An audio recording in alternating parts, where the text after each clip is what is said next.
Un but pour un sacre, un but pour l'histoire, c'est fait. L'Espagne remporte sa deuxième étoile mondiale en dominant l'Argentine sur le score de 1 but à 0 en finale de cette 23e Coupe du Monde 2026. Ferran Torres, désormais dans l'histoire de la Rora, le buteur de la partie qui permet justement à l'Espagne de battre l'Argentine, mais surtout de soulever ses deuxièmes trophées de son histoire. On rappelle, le premier c'était en 2010, un peu dans le scénario similaire, Andrés Iniesta, qui en 2010 a permis à l'Espagne de toucher à ses rêves pour la première fois. Ferran Torres l'a fait hier, permettant justement à l'Argentine de s'imposer. En face, il y avait une formation argentine qui était muette, sans réaction, sans tir cadré. La Céleste est portée par Messi, non pas réussi évidemment à faire quelque chose. L'Argentine ne va pas doubler cette Coupe du Monde après cette défaite en finale. Et dans les face-à-face, messieurs, eh bien, on va dresser les bilans de cette 23e édition de la Coupe du Monde 2026. Pour en parler, et surtout que ça sera spécial aujourd'hui, puisque c'est les derniers numéros débrief en format Coupe du Monde.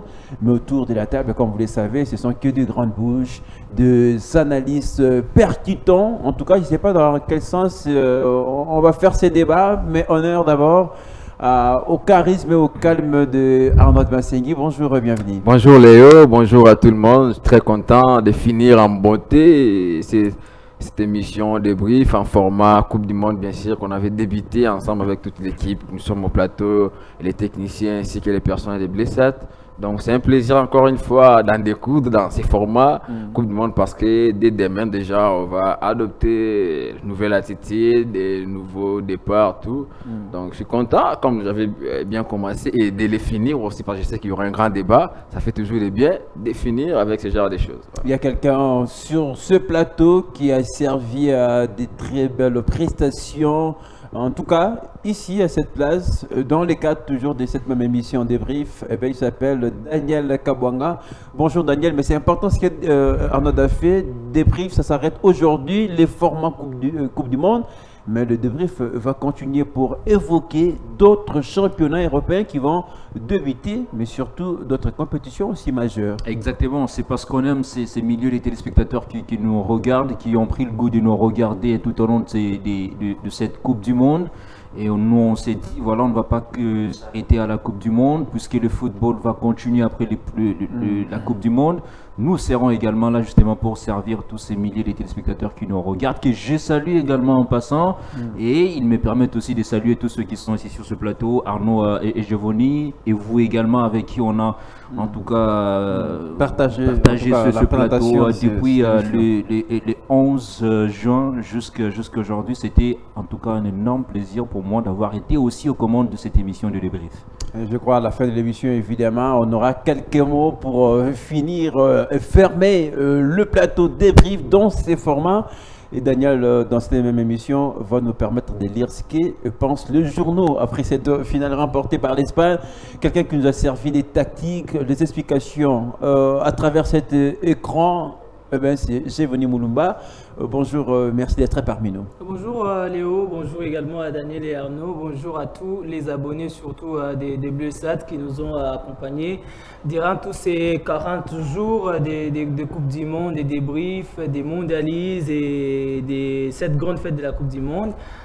C'est avec beaucoup d'émotion qu'on va dire peut-être la dernière de cette Coupe du Monde, mais pas pour la dernière du sport parce que le sport reste encore sur nos antennes et avec nous encore. Le sport occupe une place importante sur les antennes de Blessat.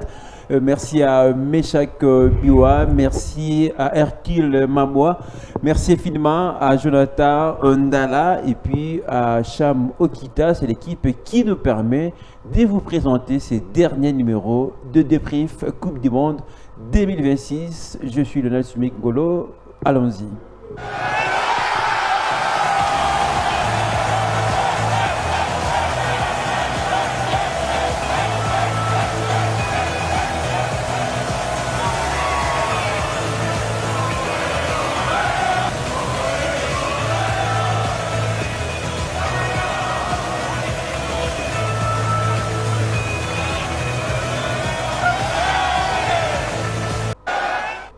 L'Espagne, vainqueur de cette 23e édition de la Coupe du Monde, je le disais. On va voir évidemment à travers l'illustration de l'ingénieur Méchec ce but qui a permis à l'Espagne évidemment c'est une domination large espagnole face à l'Argentine.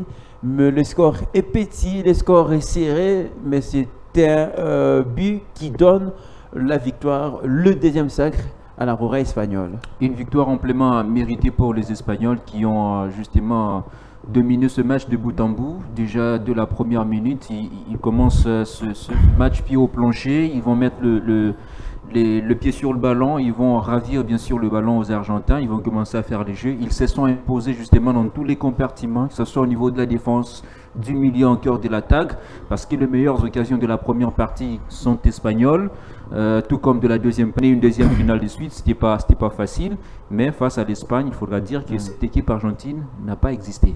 Alors, s'il faut remonter les temps, on se souvient tous de cette finale de 2022 remportée par l'Argentine au tir au but. Mais on avait avant-hier la petite finale. Le score était large entre l'Angleterre qui s'imposait devant la France. Est-ce que ce n'est pas la finale Argentine-Espagne, c'est pas la plus manche de l'histoire où le jeu était à son cynique? Bon, en termes de spectacle, oui, on doit se le dire parce que les matchs n'étaient pas animés. On a vu la large domination espagnole qui ont dominé dès la première minute jusqu'à la fin. Ils ont fait leur match. Donc, en termes de spectacle, la petite finale a eu beaucoup d'envie, beaucoup de spectacles, il y a eu beaucoup d'émotions. En vivant d'abord le nombre de buts, 10 buts, mais la manière dont le match a changé, surtout en deuxième période. Donc, en termes d'émotion et spectacle, la petite finale, c'était intéressant à voir par rapport à ce qu'on a vu hier. Et voilà, ce n'est que logique que les Argentins évoluent ainsi. Tandis que l'Espagne, plus ils évoluaient, plus ils ont gagné en maturité, plus ils ont progressé, plus ils ont imposé un système de jeu que les Argentins, ils n'ont pas si renversé la tendance, mais aussi de la Fuente, comme je l'avais dit. Il fallait déborder, dépasser par les événements. Il ne savait pas quoi faire. Des blessures de son côté. Non, blessure ou pas, il a une bonne touche. À quoi sert d'avoir des bons joueurs ou des bonnes touches quand vous ne savez pas faire des changements? Mais il va pas mettre un attaquant pour combler une blessure d'un défenseur. Quand on part dans une compétition, on amène toujours trois joueurs par poste. On a 3 gardiens. Donc, qui fera plus partir pour le PSG. Mais après le match d'hier, ils ont rebattu les cartes, ils commencent à réfléchir comment les conserver, comment l'associer avec notre attaque. Donc il a gagné sa place comme un joker, il a toujours ses souvenirs de Ferran Torres. Absolument, à travers ce but, comme Ignace en 2010, lui, son but également permet à l'Espagne de compter désormais sa 2e étoile et ça sera fait le prochain match. Qu'est-ce qui vous a plu dans ces matchs, Gévoni Moulumba? C'est le football qui a parlé, c'est la meilleure tactique, comme je l'avais dit le samedi ici. Je voyais bien l'Espagne avoir la totale domination.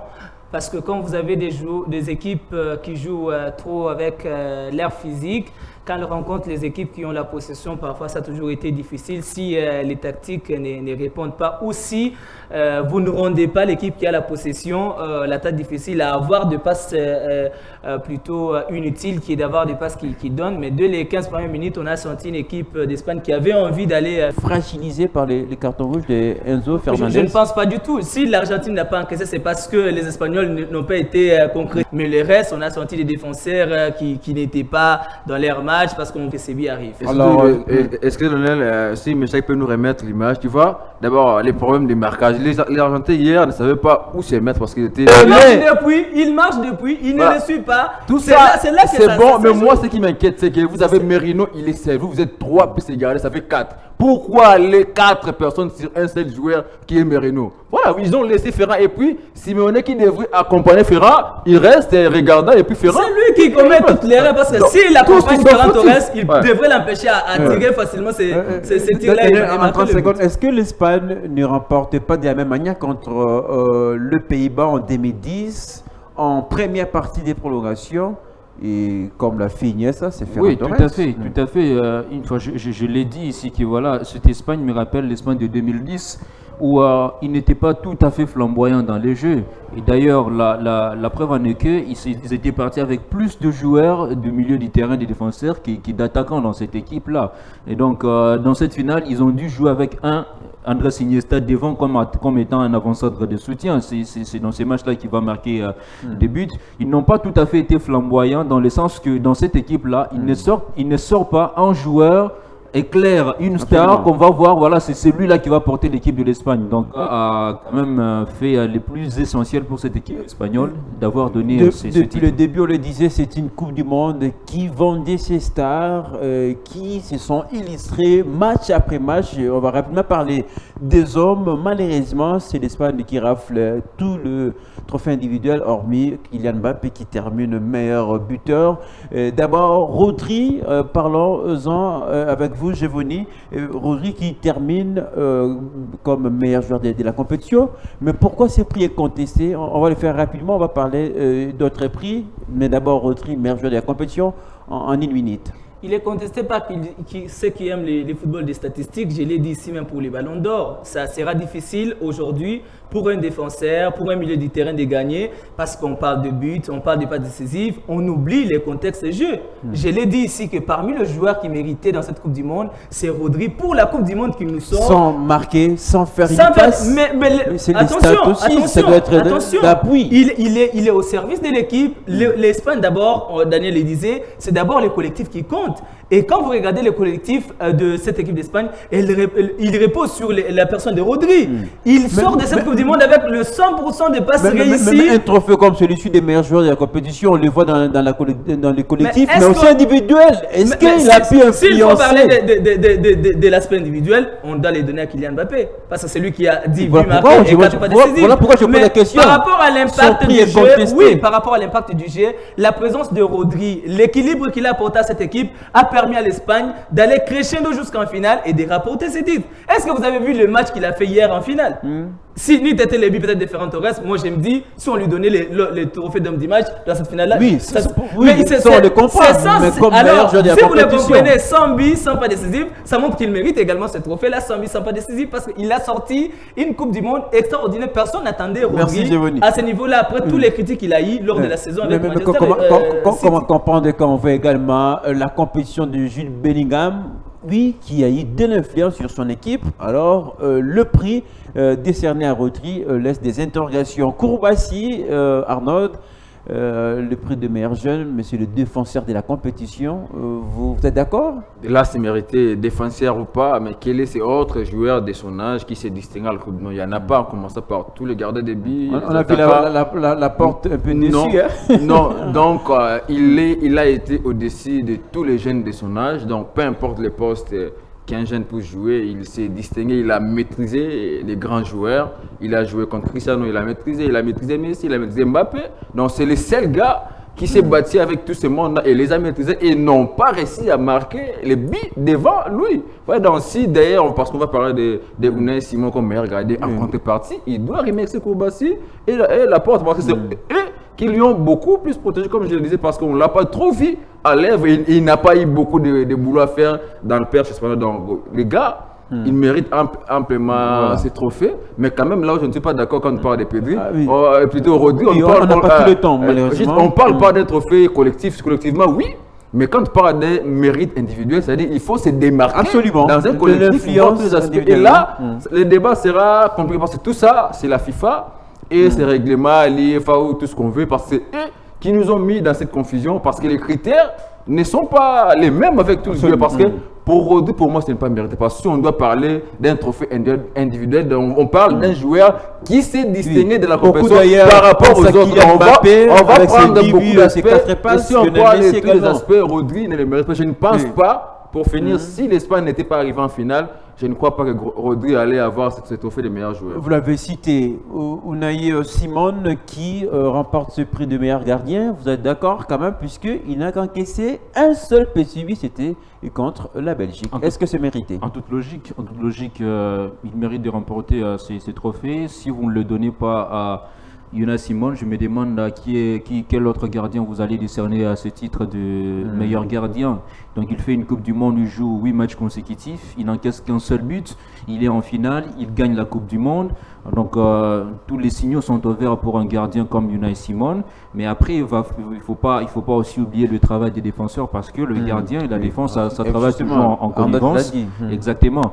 Exactement, ça travaille toujours en connivence. C'est vrai que voilà, beaucoup d'adversaires que l'Espagne a rencontrés n'ont pas eu cette opportunité-là de trop frapper au but. Mais si ces adversaires-là étaient aussi au point et qu'ils sollicitaient beaucoup plus les gardiens de Unai Simon, c'est là qu'on allait aussi les juger par rapport au nombre d'arrêts. Si aujourd'hui, voilà, il sort de cette Coupe du Monde en n'ayant pas fait beaucoup d'arrêts comme d'autres gardiens, notamment Vozinha ou encore Dibou Martinez, c'est parce qu'il n'a pas été sollicité. Pas si quand même, mais mettez pas si. Non, je C'était la grosse surprise d'ailleurs dans l'effectif de la RDC. Parce qu'il n'y a pas Kimpassi, il y a beaucoup de gardiens dans cette Coupe du Monde et on le disait même sur ce plateau que c'était aussi une Coupe du Monde des gardiens. Voilà. Parce qu'ils nous ont sorti des masterclass, ils nous ont émerveillés par des arrêts. Donc c'est pas facile au cours des matchs que vous ayez un gardien qui vous sort 7-8 arrêts. En tout cas c'était énorme. Voilà. Mais pour Unai Simon, qui n'a pas été plusieurs fois sollicité par les attaquants, il est vraiment difficile de le mettre dans le même lot que des gardiens qui ont fait des arrêts. Je reconnais le travail que d'autres ont fait et je m'incline face à tout ce qu'ils ont pu faire. Mais ils doivent comprendre que quand même c'est un gardien qui est arrivé en finale Donc, et il a qui n'a répondu aux encaissé critères, voilà. exactement Il a un répondu seul aux but critères. dans Voilà. la compétition et c'est tout à fait logique qu'il puisse rafler ces trophées. Alors, on peut citer, entre autres, Ferran Torres. On en parlait évidemment depuis le début de cette émission. C'est lui, l'unique buteur de la partie. Et le but qu'on a vu tout à l'heure, vous l'avez proposé 2 milliers de fois, a permis à l'Espagne de s'imposer. Mais c'est 30 secondes à chacun. On va parler de Lamine Yamal rapidement quand même. Oui, on l'a vu à 19 ans, il soulève sa première Coupe du Monde. Mais est-ce qu'il était vraiment dans les débats, Giovanni? Il doit se remettre en cause après cette Coupe du Monde parce que, surtout encore, quelle mauvaise finale qu'il donne. Si l'Espagne perdait ses matchs, ça serait tout à cause de Lamine Yamal. Il avait l'espoir, il a touché beaucoup de ballons, mais il en a perdu aussi autant. Mais le ballon du but, oui, est venu par Lamine Yamal, c'est lui qui facilite à Pedro Porro. C'est un ballon de collectif faire, qui marche depuis les défenses, qui parfaitement. monte, peut-être qu'il passe par Lamine, mais on ne va pas dire, si on dit que ça vient par lui, avant lui, il y a quelqu'un qui l'a touché, qui lui a donné. Mais on voit les matchs que Lamine fait face aux défenseurs argentins. On a vu l'entrée de Nico Williams qui a quand même proposé 2-3 choses qu'on a besoin d'un ailier dans un match comme ça, où ton équipe a dominé les matchs, où ton équipe a emballé, et tu as même des occasions franches où tu peux tuer les matchs, mais tu fais des gestes de trop et tu rates des occasions. Si l'Espagne perdait ces matchs-là, pour moi, ça serait en contrepartie à cause de Lamine. Mais je pense qu'aujourd'hui, après avoir remporté cette Coupe du Monde, il peut dormir tranquillement et se remettre en cause parce qu'il aura encore plus de pression quand il va entrer au FC Barcelone. Daniel, est-ce qu'il n'a pas raté l'occasion individuelle de s'imposer aussi face à Lionel Messi? Bah oui, hein, il avait cette opportunité-là, déjà jouer une finale de la Coupe du Monde à 19 ans face à Lionel Messi, c'est quand même enthousiasmant. Et voilà, il a eu... Dès les premières 5 minutes, Exactement. excusez-moi, il rate l'occasion. Giovanni l'a bien souligné. Il avait les opportunités déjà de marquer et de pouvoir emballer cette finale dès l'entame de la partie. Et moi, quand je regardais les matchs, je me disais, ce match est sur les épaules de Lamine Yamal, c'est sous la responsabilité de Lamine Yamal, parce que à part lui dans ce match-là, en première période, je ne voyais aucun joueur qui pouvait faire la différence, parce que tous les ballons passaient par Lamine Yamal, et c'était justement à lui que voilà, cette responsabilité revenait, et c'est lui qui devait quand même lancer beaucoup d'offensives. Mais je l'ai vu, contrairement au match contre la France, perdre beaucoup de ballons dans ces duels de 1 contre 1. Il a perdu beaucoup de ballons. Et par là, moi je me disais peut-être qu'il fallait le remettre un tout petit peu au milieu des terrains pour qu'il puisse aller créer un tout petit peu des fautes, parce que l'Égypte, et plutôt l'Espagne, était en train de souffrir face à un bloc bas qui s'est défendu aussi très très bien. Alors parce que les phases offensives, les phases de jeu n'aboutissaient pas, moi je me disais il fallait peut-être passer par créer des fautes avec Lamine Yamal en numéro 10, ça pouvait peut-être faire quelque chose, mais voilà, l'entraîneur a estimé qu'il devrait rester sur son côté. Pour moi, il est passé à côté de cette Coupe du Monde où on pouvait peut-être le voir encore plus star que ce qu'on a connu dans cette Coupe du Monde. Mais après, en tout, je pense très bien que c'était le système mis en place qui a voulu que les collectifs puissent primer sur les individualités. Peut-être submergé par les collectifs espagnols, lui qu'on attendait peut-être nous émerveiller à travers cette Coupe du Monde. Un seul bien à son actif, l'ami Yamal dans la compétition. On voit évidemment cette affiche rapidement. La défense, les stats évidemment de la défense espagnole. 8 matchs joués, 7 clean sheets. Tout à l'heure, on parlait de Poko Barsi, 19 ans. En 3, et a assuré ses rôles de patron de la défense espagnole jusqu'à être couronné meilleur défenseur de la compétition. Mais la prochaine affiche, ça sera pour vous, Arnaud de Massengui. C'est quand même important qu'on en parle puisque là, on voit le Barça qui a aligné 8 joueurs au sein de l'effectif de l'Aurora. Un peu comme en 2010, le Barça a énormément contribué aussi à la composition, on va dire, de cette équipe espagnole. Exactement, ça a toujours été le cas pour le Barça de donner beaucoup de joueurs à l'équipe espagnole. Mais non seulement les Barça, dans tous les pays, les grands clubs fournissent toujours des bons joueurs. Et quand les grands clubs, les championnats d'abord national, c'est important. Et plutôt c'est bien organisé quand c'est fort. Les grands clubs sont au complet, il y a beaucoup de joueurs nationaux. Et c'est logique dans votre équipe nationale que vous puissiez avoir une équipe forte avec des joueurs locaux, mais qui évoluent au haut niveau, même chez nous, en RDC, bien qu'on parle de la Coupe du Monde. On l'a connu avec notre Léopard. Quand les championnats étaient encore bien organisés, on a les Poutou, les Matumona Rome, les Biscottes, ils étaient au prime ici en jouant comme joueurs locaux. On a rapporté les chats.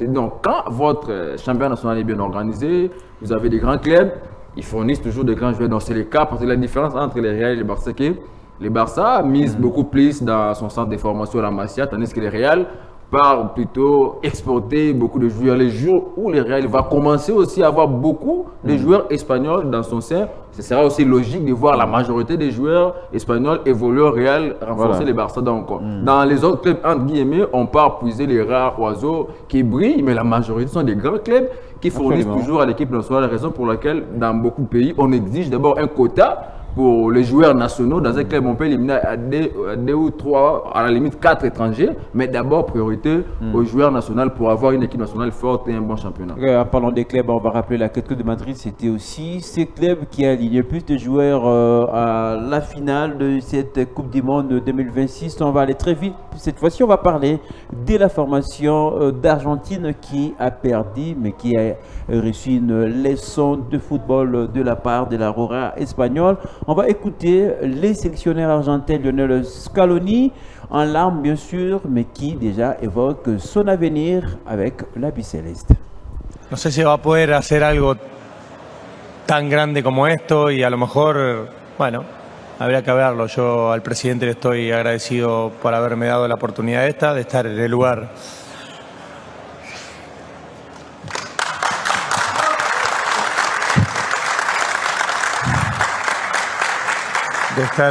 que estoy, es el lugar soñado para todos. A ver si paro, porque no soy capaz. En mi vida pensamos todos los chicos del cuerpo técnico, estar en ese lugar. Y me duele el alma. Lo siento. No sé si va a poder hacer algo tan grande como esto y a lo mejor, bueno, habría que verlo. Yo al presidente le estoy agradecido por haberme dado la oportunidad esta, de estar en el lugar. Lionel Scaloni, sélectionneur de la formation d'Argentine. On va aller vraiment très vite en parlant des hommes. Est-ce que ce ne sont pas aussi ses alliés avec l'Argentine? Oui, il a bien dit, il va rester jusqu'au mois de décembre. Et puis après, il pourra peut-être laisser les commandes à une autre personne. Mais ce qu'il faut dire de cet entraîneur, c'est que après 28 ans, c'est lui qui va quand même redonner du sourire à ce peuple argentin qui attendait ce trophée. Ça datait de longtemps que l'équipe argentine n'avait pas soulevé des trophées. C'est quand Scaloni arrive en 2017 qu'il commence à reconstruire l'équipe, qu'il commence à travailler bien sûr avec Léo Messi au centre du projet. Léo Messi qui, avant l'arrivée de Scaloni, déclarait même que voilà, c'était fini pour lui, il allait laisser avec l'Argentine parce qu'il n'était pas soutenu, critiqué comme on pouvait le dire, mais Scaloni quand même a eu confiance en lui. Il a travaillé ensemble avec ce groupe depuis 2017 et la preuve en est que c'est un entraîneur qui pourra sortir par la grande porte parce qu'il aura remporté 4 de ces 5 finales jouées avec cette équipe argentine. C'est énorme pour un entraîneur de football, et surtout que vous avez des joueurs qui vous ont compris, qui ont compris le projet, la philosophie, et ils se sont mis justement au travail. C'est vrai que voilà, aujourd'hui, c'était pas vraiment le beau jour pour eux de pouvoir doubler encore cette Coupe du Monde, mais tout ce qu'ils ont pu faire depuis 2017 où il a été à la tête de cette équipe argentine, c'est à saluer, et je pense très bien qu'il mérite des éloges et des applaudissements. Alors, dans ces matchs, tu as également une image forte, celle de Lionel Messi, peut-être qui a fait aussi ses adieux dans la phase finale de la Coupe du Monde. Messi qu'on a vu en larmes justement après le coup au sifflet final de cette compétition. Messi peut-être qui espérait donner ses derniers sacres pour clôturer peut-être avec la sélection. Et on a l'impression que cette finale a gâché le parcours élogieux de Lionel Messi à 39 ans dans cette Coupe du Monde. Vous êtes de cet avis? Non, je ne crois pas. Le parcours ne l'a pas gâché. C'est vrai, quand on vient jouer une finale, peu importe la compétition, le meilleur ou l'idéal, c'est de la gagner. Donc Messi l'a perdu. Et voilà, tout ce qu'il est gagné ou le perdre, il est déjà grand, il a accompli beaucoup de choses. Et surtout, personne ne va oublier le brillant parcours qu'il a fait. C'est lui qui a pratiquement porté cette équipe d'Argentine sur ses épaules. Donc hier, il ne plairait pas parce qu'ils ont perdu la finale, mais c'était les larmes des adieux parce qu'il y avait un public, avec, c'était un public le public devant lui qui chantait sa gloire. C'était l'occasion idéale de le faire parce qu'après ça, ils ne les verront plus. Ils portaient les maillots de l'Albi Céleste. Donc, le seul moment qu'il avait avec le public, c'était la dernière avec la finale. Et devant lui, il y avait des gens qui chantaient à sa gloire. On brandissait des effigies, des varaises et sous l'émotion. Voilà, dire les adieux, ça n'a jamais été facile.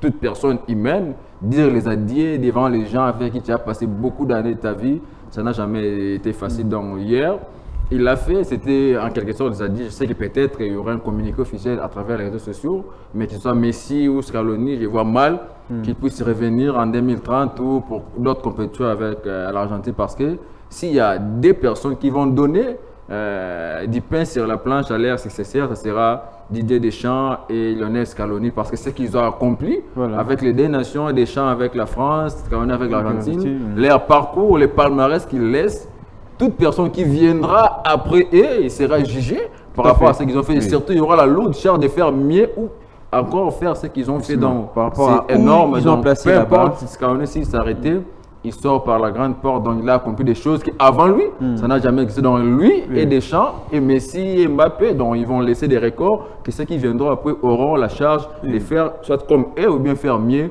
pour être aussi classé parmi les grands. On parle encore de cette 23e finale de la Coupe du Monde. Je vous laisse voir cette image. Vous laissez en tout cas placer un commentaire. On voit Lamine Yamal justement qui vient en tout cas saluer Lionel Messi après à la fin de la rencontre, évidemment. Une image assez forte. Qu'est-ce que ça représente pour vous, Gévoni? Puisqu'on le disait, c'est peut-être la passation Messi qui sort, et puis peut-être ça sera la génération future, la jeune génération. C'est de ce côté-là où j'ai vu Lamine Yamal s'être trop amélioré dans cette Coupe du Monde. On l'a vu après la défaite du Portugal, alors que tout le monde célébrait. Il est allé consoler Cristiano Ronaldo. Et là, il a compris qu'il y avait un Léo Messi qui était abattu après avoir accompli sa Coupe du Monde. Et il échoue à la porte peut-être du sac.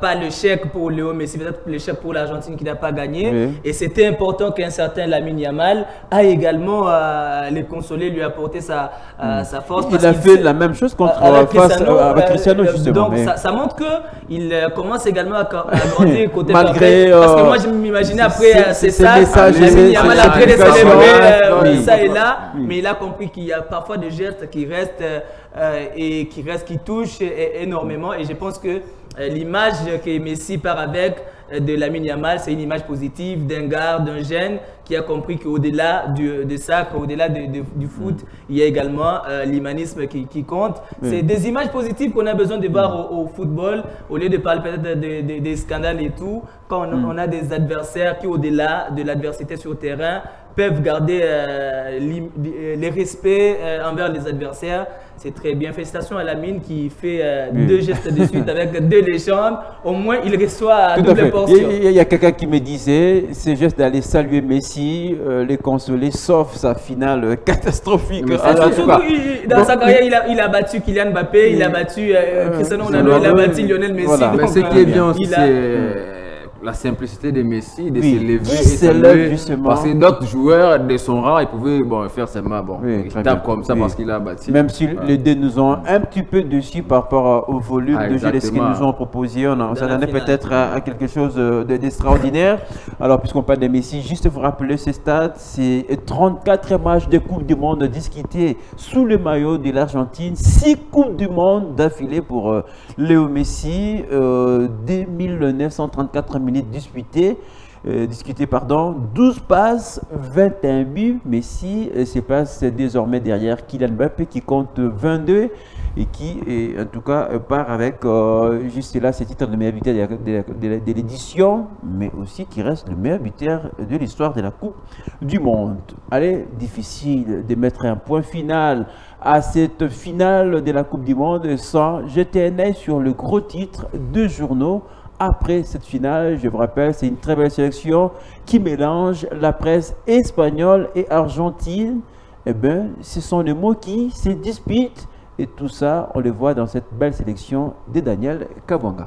Tout à fait, Lionel, vous l'avez bien signifié. Nous ne sommes pas partis par 4 chemins, on est parti directement en Espagne et en Argentine justement pour essayer de lire ce que les journaux nous ont proposé aujourd'hui à la veille ou encore au lendemain bien sûr de la défaite de l'Argentine face à l'Espagne.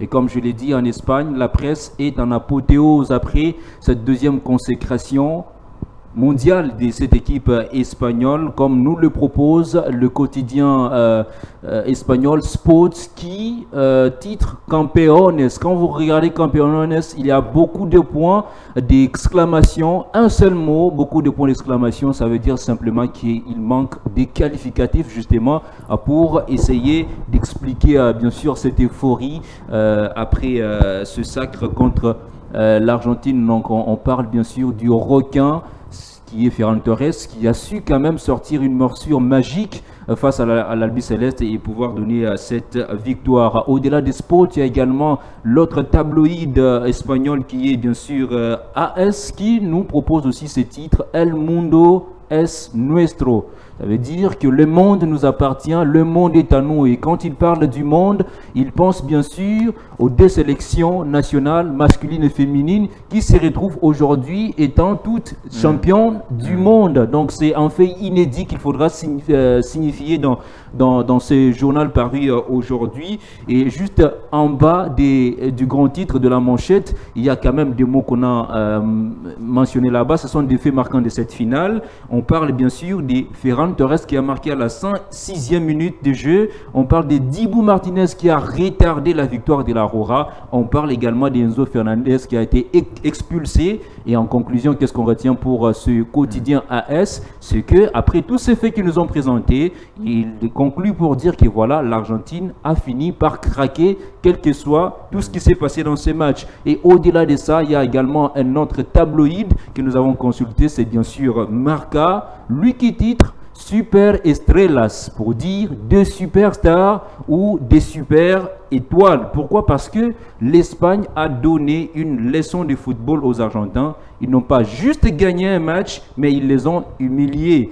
Une génération dorée qui passe, parce qu'on parle bien sûr des superstars, et parmi ces superstars, on voit bien sûr la génération des Lamine Yamal, des Rodri, des Cubarsí, des Nico Williams, qui entrent aujourd'hui dans la légende du football espagnol. Et pourquoi on parle également des superstars et des super étoiles par Marca? C'est simplement parce que dans ce match ou dans cette Coupe du Monde, l'Espagne a tout raflé comme titre. On parle du Gant d'Or par Unai Simon, le meilleur joueur Rodri, le meilleur jeune joueur Pau Cubarsí, mais également l'homme du match qui est bien sûr Ferran Torres. Donc l'Espagne a tout pris. À la différence bien sûr de la presse espagnole, la presse argentine, elle est en deuil. Elle est en deuil, mais reste bien sûr digne au lieu de pouvoir afficher sa haine. Notamment ce quotidien Olé qui titre Chean Eternos. Chean Eternos, ça veut dire simplement soyez éternels. Pourquoi ils ont choisi ces titres? Parce que ces titres, c'est bien sûr les titres d'une série documentaire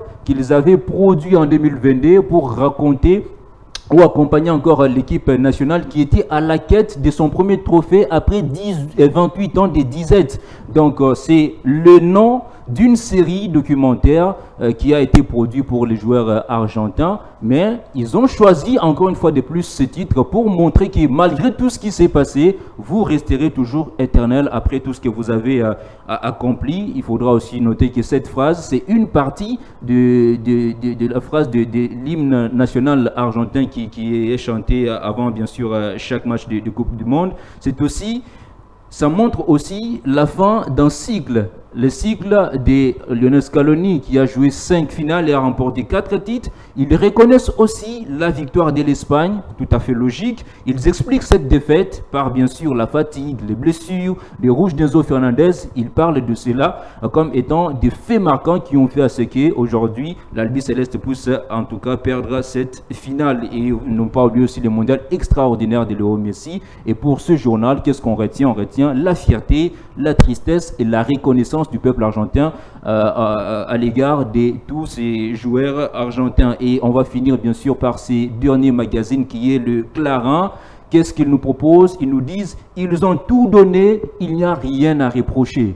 Donc ces albicélestes qui sont allés en guerre bien sûr dans la Coupe du Monde, ils ont tout donné, ils ont joué des matchs, ils sont passés par toutes les émotions, ils arrivent aujourd'hui en finale et ils perdent, ils tombent arme à la main. Ils expliquent aussi justement, ils donnent les clés de la défaite de cette équipe, comme l'autre magazine argentin. On parle des lisures physiques, vous le savez, l'Argentine a joué plus de prolongations dans cette Coupe du Monde. On parle des blessures des défenseurs, on parle du carton rouge et on reconnaît aussi que voilà, ce titre de la Coupe du Monde est bien mérité par l'Espagne. Et au-delà de tout, dans les lignes bien sûr de cet article, qu'est-ce qu'ils nous disent? Ils disent que même battu, le pays veut les accueillir en héros à leur retour en Argentine. C'est ce que nous propose bien sûr ce tabloïd Clarin qui est un tabloïd argentin. Comment on dit c'est bien fait en espagnol?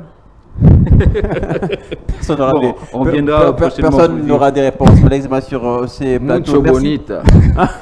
Vamos. Bah oui, Mucho bonita. Oui, Très c'est bien. ça, oui. Moi j'avoue de vamos. Exactement.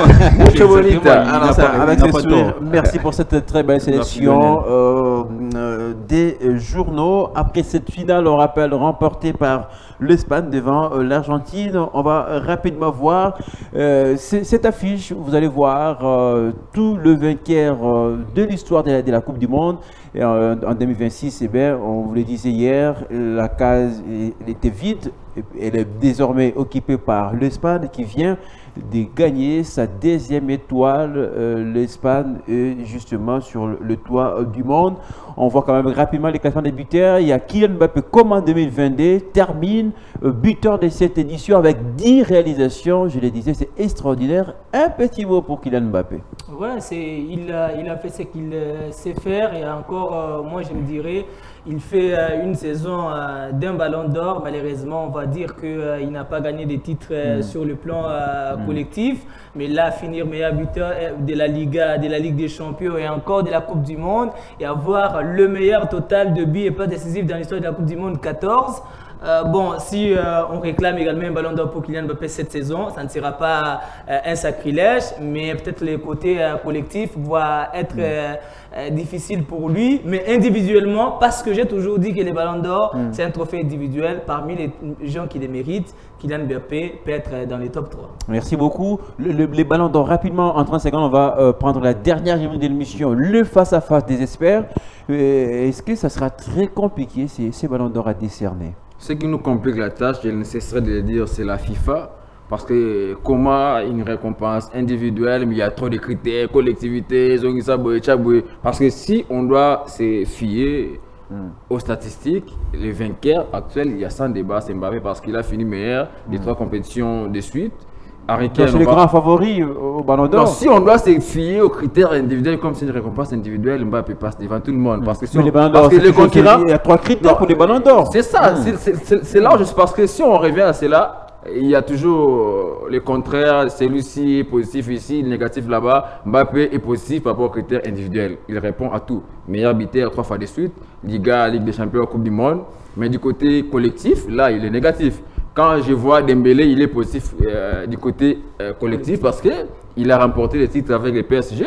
Mais quand on voit ses stats individuels, il est loin devant Mbappé parce qu'il a marqué ses buts avec la France à la Coupe du Monde. Mais il n'arrive pas à la cheville de Mbappé en termes d'être buteur par rapport à son championnat national, la Ligue des Champions qu'il a joué, la Coupe du Monde. Donc quand je vois Marc Olysée aussi dont on parle, de même. Collectivement, avec le Bayern, il a gagné le titre national, mais quand on vient à la Ligue des Champions, il n'arrive pas à achever Mbappé. À la Coupe du Monde, on n'en parle pas. Harry Kane l'a gagné avec le Bayern, mais à la Ligue des Champions, il est derrière Mbappé. En Coupe du Monde, il est derrière Mbappé.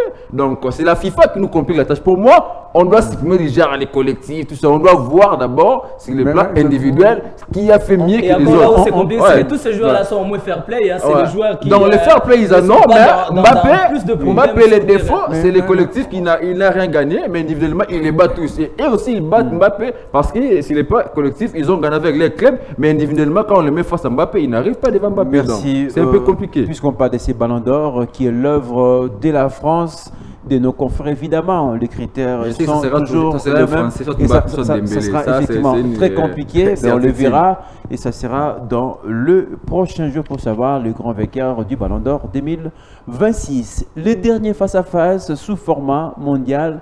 Ne bougez pas, messieurs et dames, c'est dans quelques instants.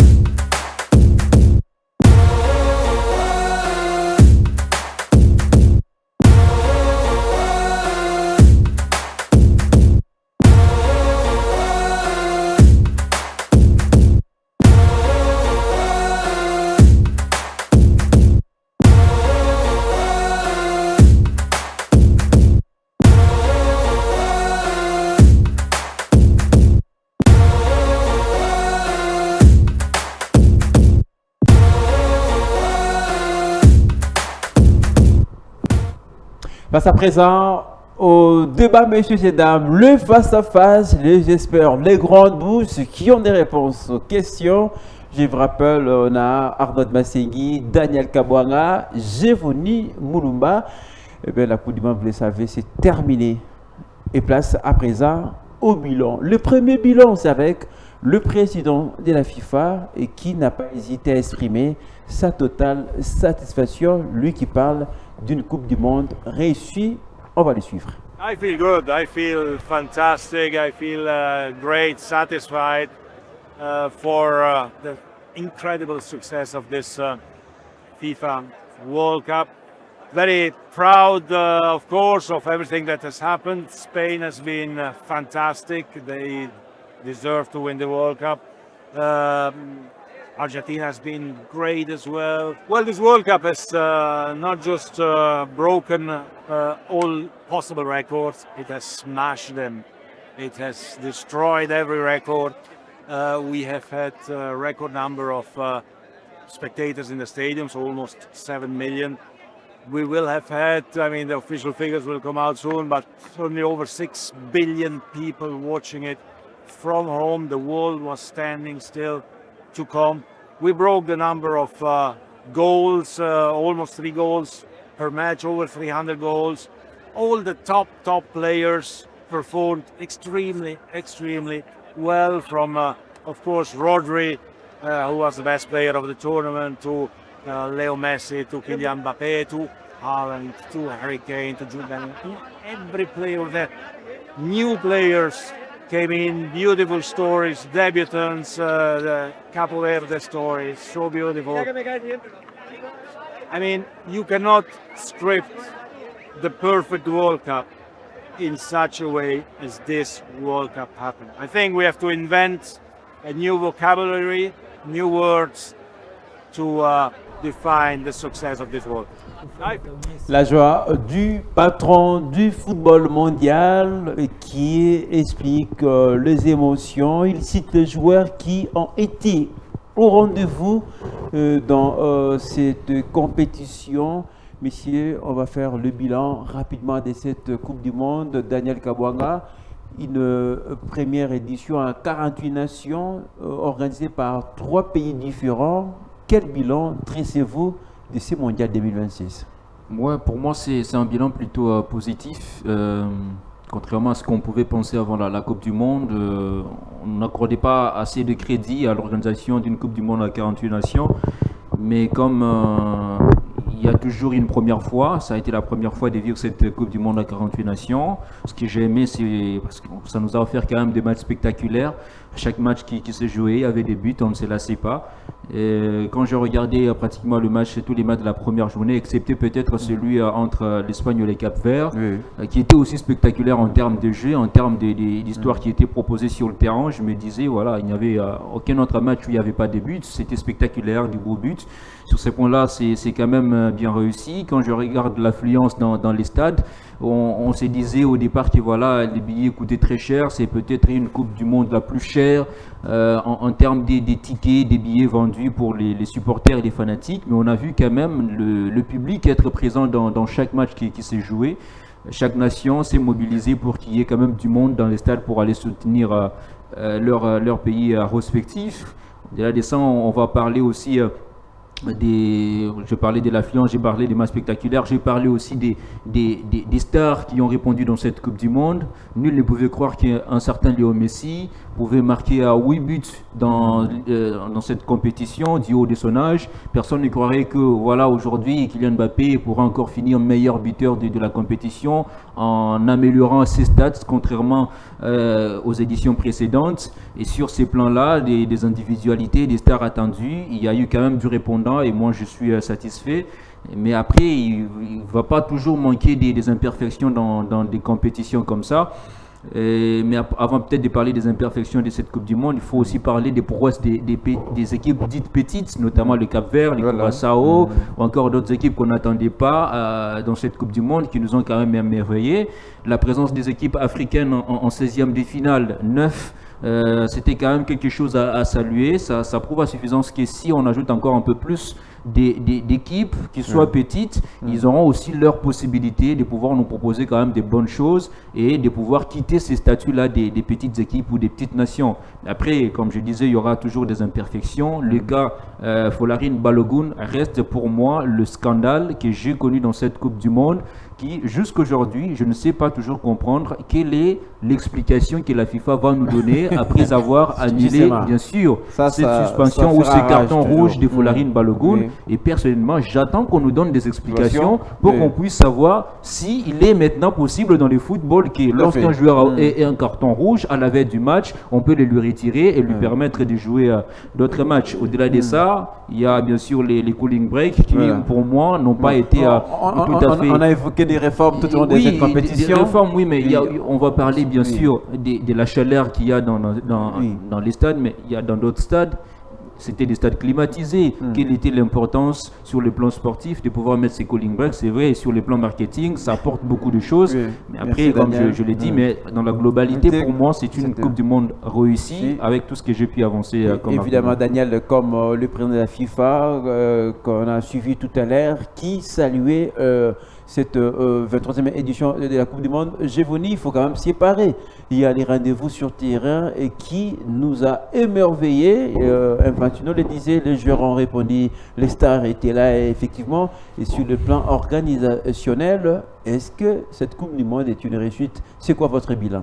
Ouais, si on parle de l'affluence déjà dans les stades, la plus mauvaise touche, c'est que beaucoup de gens qui auraient pu savourer ces moments ont été empêchés pour des raisons diplomatiques, les raisons des refus des la RDC n'a pas pu compter sur ses supporters parce qu'on nous parlait des tout le monde n'a pas eu peut-être ces côtés-là où l'égalité, parfois on avait des stades acquis à la cause d'une seule équipe que pour les deux nations. On a eu plus de matchs aux ISA qu'aux deux autres pays organisateurs. Bon, mais ça c'était déjà connu en avance parce que les deux autres c'était juste des pays ajoutés pour peut-être accompagner les États-Unis. On savait que c'était une récompense aux États-Unis qui avaient déjà raté la Coupe du Monde donnée au Qatar. Mais là où moi je pense que peut-être c'est une réussite, c'est dans le sens où il y a deux choses qu'on a essayé dans cette Coupe du Monde. D'abord, on essaie le nombre d'équipes qui n'avaient jamais été. Mais on essaie aussi une Coupe du Monde à 3 nations. C'est pour la première. Oui. Et c'est là où je me dis peut-être qu'ils ont réussi. Mais à la longue, la FIFA devrait arranger certaines choses parce que vous savez, quand on joue des Coupes du Monde à 3 pays comme ça, s'il faudra qu'on permette au public encore d'être plus nombreux. Oui, certes, ils ont eu plus de 6 milliards de personnes ou je ne sais par rapport au bilan. Mais si on devrait encore avoir plus d'affluence, on doit peut-être mettre peut-être un visa collectif. On se dit, on va jouer aux États-Unis, au Canada et au Mexique. Mais pour la période de la Coupe du Monde, il y a un visa collectif d'entrée au Canada et dans ces 3 pays-là. Ça permet au moins à ce public-là... Ce sont des choses à revoir. À revoir peut-être.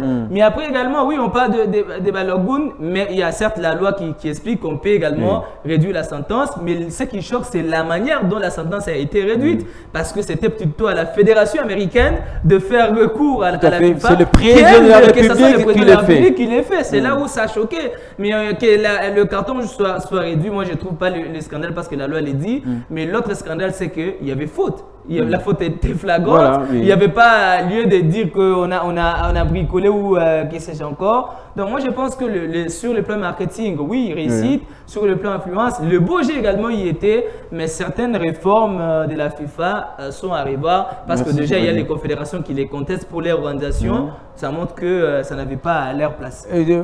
Arnaud Massing, est-ce que cette 23e Coupe du Monde aura des retombées sur le football de manière générale, puisqu'on l'a dit, on est à la pause, mais les championnats vont bientôt reprendre. Est-ce qu'il y a certaines choses qu'on a vues dans cette Coupe du Monde sur le plan organisationnel et vont un petit peu influencer le football de demain? Je ne pense pas trop. Peut-être l'influence pouvait avoir sur le plan sportif, mais en dehors du terrain, je ne crois pas que le monde du football va adopter ce qu'on a vu durant cette Coupe du Monde. Je sais que beaucoup de choses ont été faites par rapport du côté marketing, mais sportivement, ça n'a rien apporté.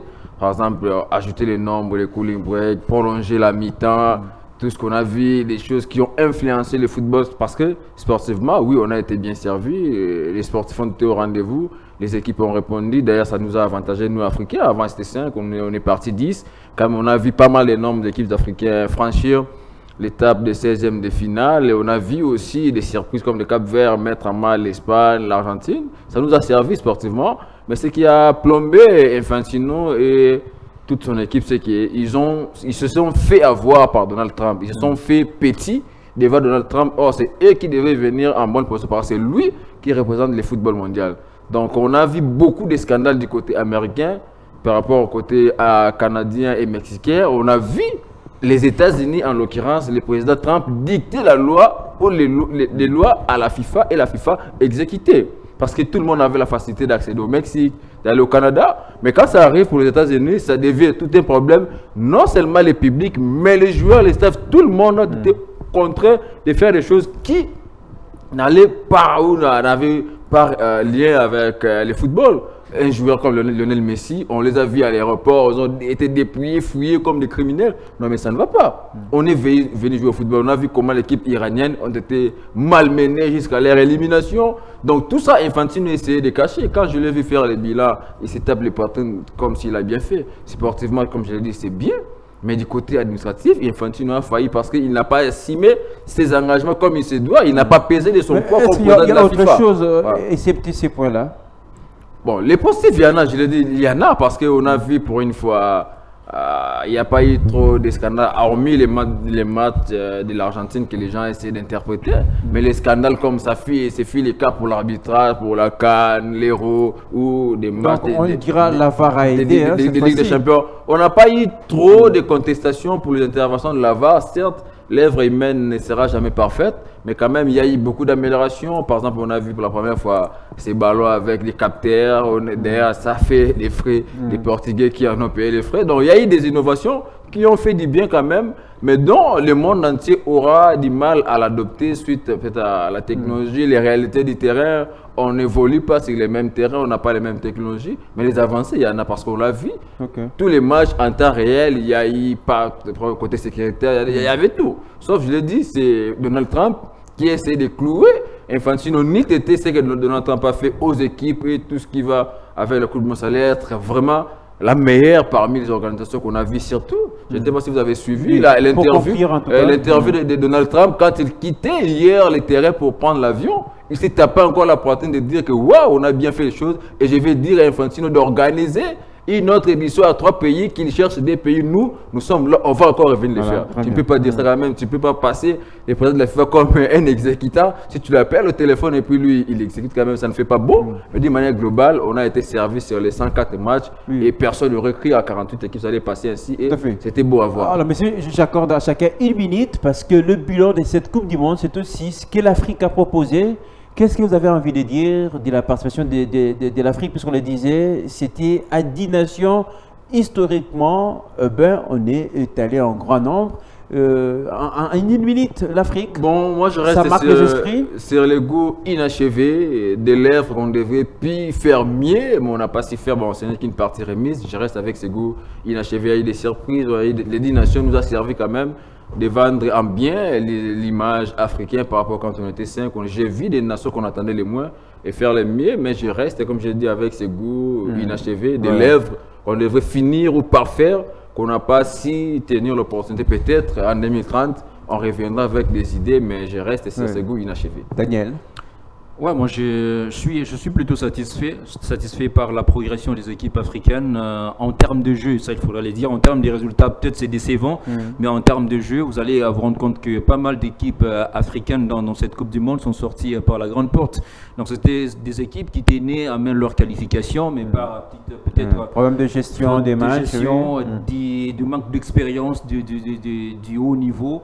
Voilà, c'est là à payer cash, mais en termes de jeu, je crois qu'il y a une progression et ça revient bien sûr à ces équipes-là de travailler encore d'arrache-pied et de ne pas en tout cas dormir sur leur laurier. Ils ont compris maintenant les niveaux qu'a la Coupe du Monde et les niveaux qu'a la Coupe d'Afrique de Nations par exemple. Ça veut dire que si maintenant on peut jouer les Coupes d'Afrique de Nations, si on peut jouer les Coupes d'Afrique de Nations à chaque édition, je pense très bien qu'il va falloir remonter les niveaux parce qu'on connaît déjà ce que vaut la Coupe du Monde et prochainement Daniel. Si on arrive, on sera peut-être à mesure de faire un peu mieux que ce qu'on a proposé on parle de ces 10 pays africains qui ont participé, mais il y avait ici par hasard la RDC qui a participé à cette Coupe du Monde. Comment faire pour maintenir quand même cette progression dont parle Daniel Kabwanga? Déjà, il faut globalement dire que moi je pense que l'Afrique a fait une bonne Coupe du Monde. C'est mon avis par rapport au record que l'Afrique a eu à récolter à cette Coupe du Monde.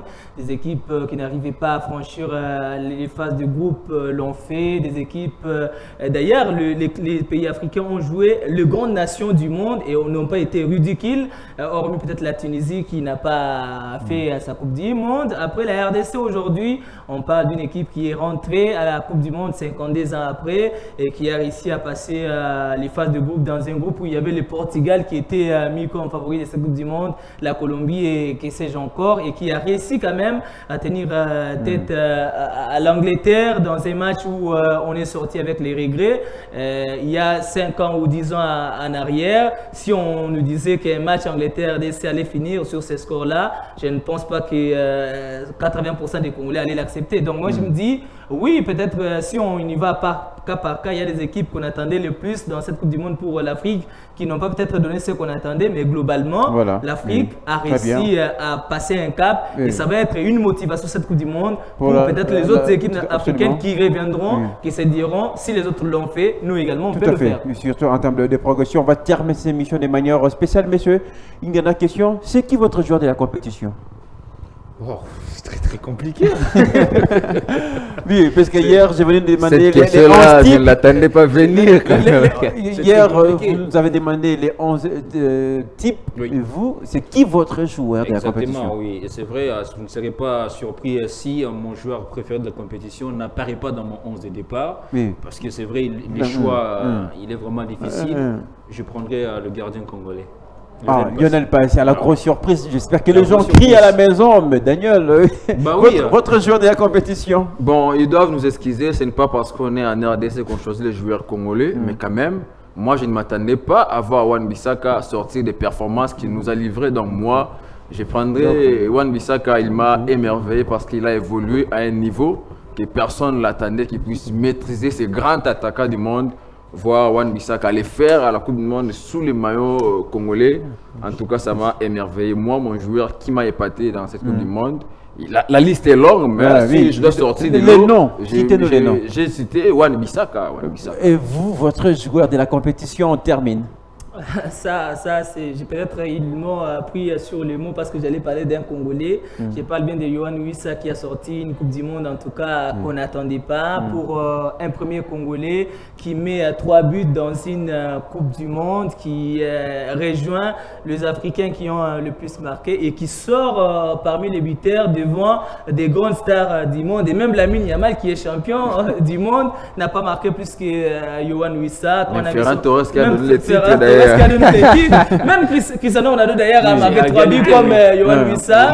Donc je pense que ce qu'il a montré dans cette Coupe du Monde, après sa saison, on ne l'attendait pas. Je pense que pour moi, c'était le coup de cœur. Allez, on va terminer. C'est le plateau de Debrief consacré essentiellement à la 23e édition de la Coupe du Monde. On va s'élever pour terminer en toute beauté. C'est déjà la fin. Le débrief, on les rappelle, va continuer, mais ça sera avec un autre format. Mais le format Coupe du Monde est quasiment terminé. Quel souvenir gardez-vous de cette Coupe du Monde, mais surtout ce plateau et qui a eu des débats aussi où les... Lionel, il y en a beaucoup, si je me mettais à citer, on aura tout le temps. Il y en a beaucoup, les temps qu'on a passé ensemble avec les techniciens, nous les débats qu'on a eu. De sortir de cooling break, aller chercher ces trucs-là pour émerveiller les gens. Donc il y en a beaucoup. Très bien. Et vous gardez quoi quand même, ces plateaux, ces contacts avec le public, mais surtout nos abonnés qui sont restés attachés à BSAT. Je retiens l'amour qu'ils nous ont porté tout au long de cette campagne de la Coupe du Monde. Cet amour qu'ils nous ont manifesté lorsqu'on présente le débrief, lorsqu'on échange ensemble. Et même sur ce plateau, je retiens quand même ces chocs d'idées. C'est vrai. Voilà, on s'est taquine, on s'est donné des pics, on reste se battre d'ailleurs.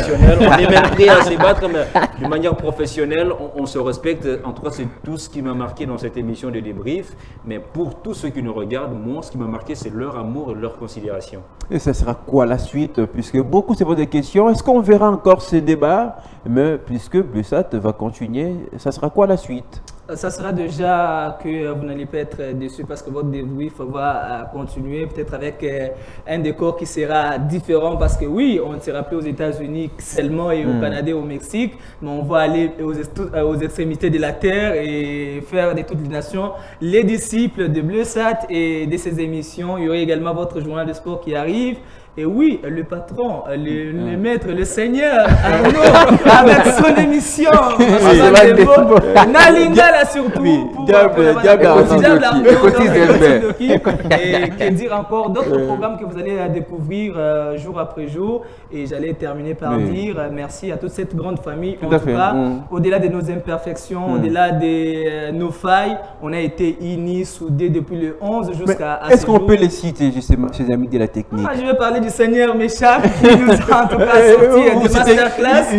Hercule Mangou, on parlait du maître Jonathan et du grand prêtre champion Chamir.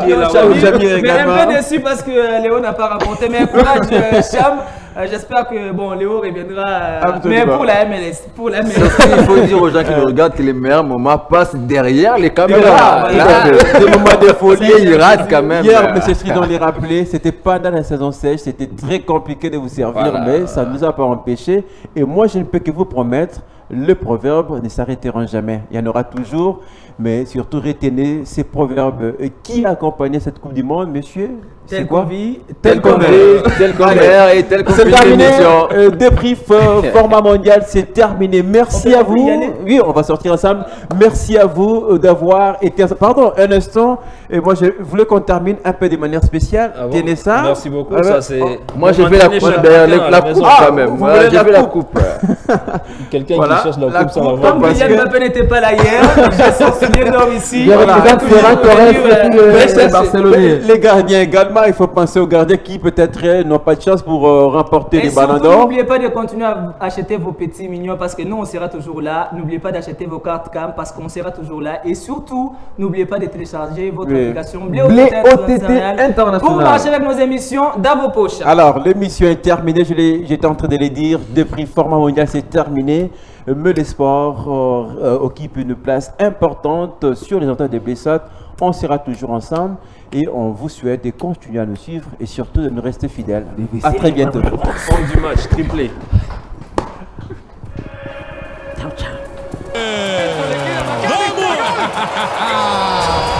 El trofeo tan anhelado